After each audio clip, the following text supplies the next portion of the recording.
السلام عليكم ورحمة الله وبركاته. عاملين ايه؟ يا رب دايما تكونوا بخير. صباح الفل والورد والياسمين على عيونكم. النهاردة ان شاء الله معانا فيديو جديد يا جماعة. معانا اساسيات طول الشهر. طبعا اول الشهر جاي لازم يكون عندك الحاجات اللي انا كاتباها دي، تمام؟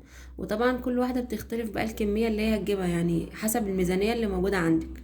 تمام يا جماعة، تعالوا ما نشوف كده، ندخل في الموضوع على طول عشان ما نطولش عليكم الفيديو. قبل اي حاجه كده يا جماعه، نصلي على الحبيب المصطفى. اللهم صل وسلم وبارك على سيدنا محمد وعلى اله وصحبه اجمعين. بسم الله الرحمن الرحيم. وندعي كده لجميع مرضانا يا رب، ربنا يشفيهم يا رب شفاء لا يغادر سقما. يلا بينا ندخل في الفيديو. بصوا يا جماعه، عندي اساسيات طول الشهر. الحاجات دي طول الشهر كده لازم تكون موجوده عندك، مفيش استغنى عنها. هتوفر معاكي حاجات كتير جدا ومش مكلفه. تعالوا نشوف ايه هي الاساسيات. اول حاجه يا جماعه، الرز لازم يكون موجود عندنا طول الشهر. رز ممكن بتجيبيه مثلا اسبوعيا. شوفي مثلا عدد اسرتك قد ايه ومشي مثلا اسبوعيا. يعني ممكن تجيبي مثلا في الاسبوع 2 كيلو 3 كيلو حسب افراد الاسره اللي عندك، تمام؟ ممكن تجيبي شهريا لو انت عندك مقدرة ان انت تجيبي مثلا شكارة رز، مفيش مشكلة. طبعا الشكارة الرز بدأ من اول 5 كيلو، في 5 كيلو، في 10 كيلو، في 25 كيلو، حسب المقدرة بتاعتك. انت هتقدري تسيستمي اسبوعك كده، او هتقدري تسيستمي برضو الشهر بتاعك. تمام يا جماعة. تاني حاجة المكرونة. برضو المكرونة ديت حاجة مهمة جدا وحاجة أساسية.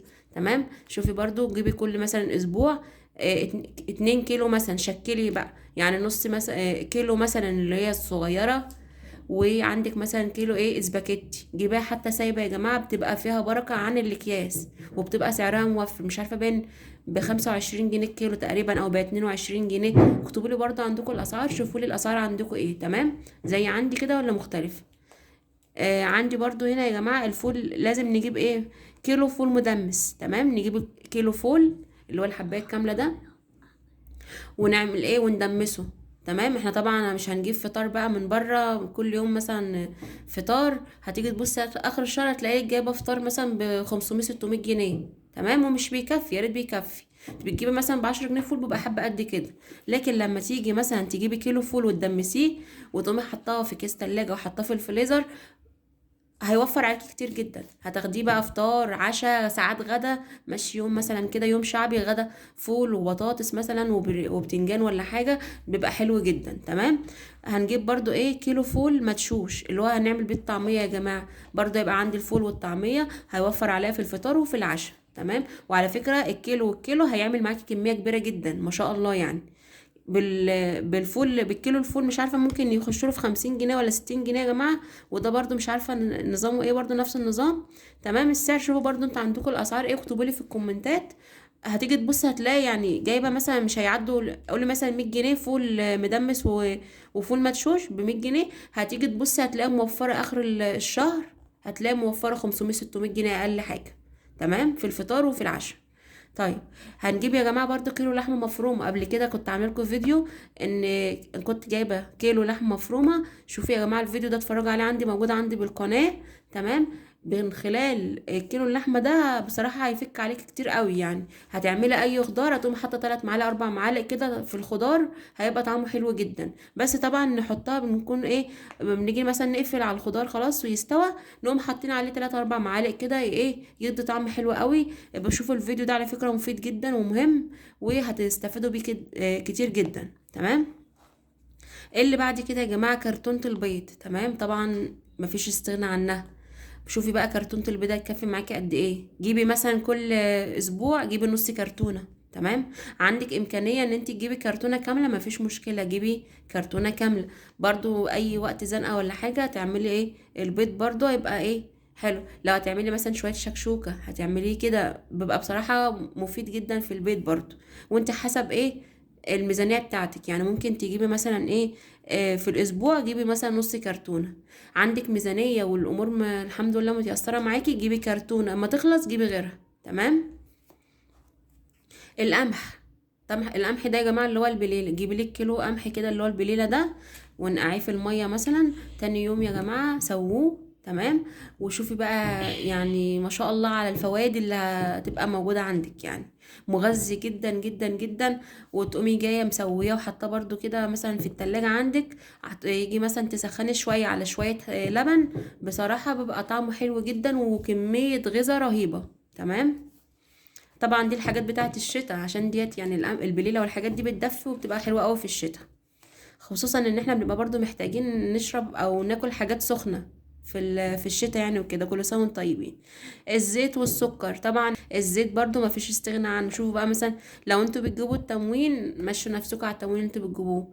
ما بتجيبوش التموين، شوفي برضو مثلا هايبرات ولا محل مثلا يكون بيعمل عروض على الزيت، وجيبي ايه في وقت العرض. تمام. والسكر برضو نفس النظام، لو بتجيبيه من التموين ومشيه نفسك بيه او مشيه حالك بيه، ما فيش مشكله.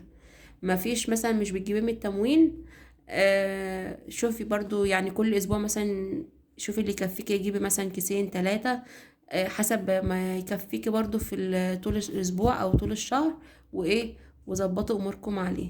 تمام يا جماعة. طبعا انا في مثلا برضو في حاجات اساسيات تانية مهمة، بس دي الحاجات اللي لازم طبعا تكون موجودة عندنا، وفي نفس الوقت ما نقدرش نستغنى عنها، لان ديت حاجات اساسية.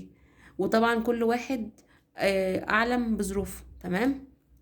بالنسبة للحمة دي يا جماعة، ممكن تجيبوها برضو مستوردة، تمام، اللي هي البرازيلي دي، وتعملوها. انا اقول لكم برضو على طريقتها. بتقومي جاية عاملة كيلو اللحمة، تحط عليه نص كيلو بصل، وتشوحيه كويس جدا البصل، وبعد كده تحطي عليها اللحمة، وبعد كده تقومي جاية مقطعة فلفل مكعبات صغيرة كده، وتبشري عليها مثلا ربع كيلو جزر. تمام. والفلفل ربع كيلو برضو. تمام. وتقلبي كله في بعض، تشوحي كله في بعض، وتحطي بقى التوابل بتاعتك الحلوه دي. تمام. وبعد كده بتقومي جايه حاطه بقى مقطعه برضو، جايبه طماطمتين كده ولا حاجه، قطعيهم، بتدي طعم حلو جدا للحمه اللي هي المعصجه او اللحمه المفرومه دي. وبعد كده حطيها في اكياس تلاجة. اتزنقتي في اي يوم مفيش معاكي ميزانيه ان انت تجيبي لحمه او فراخ ولا سمك، وعايزه تعملي خضار، تاخدي كده بالثلاث معالق ولا 4 معالق.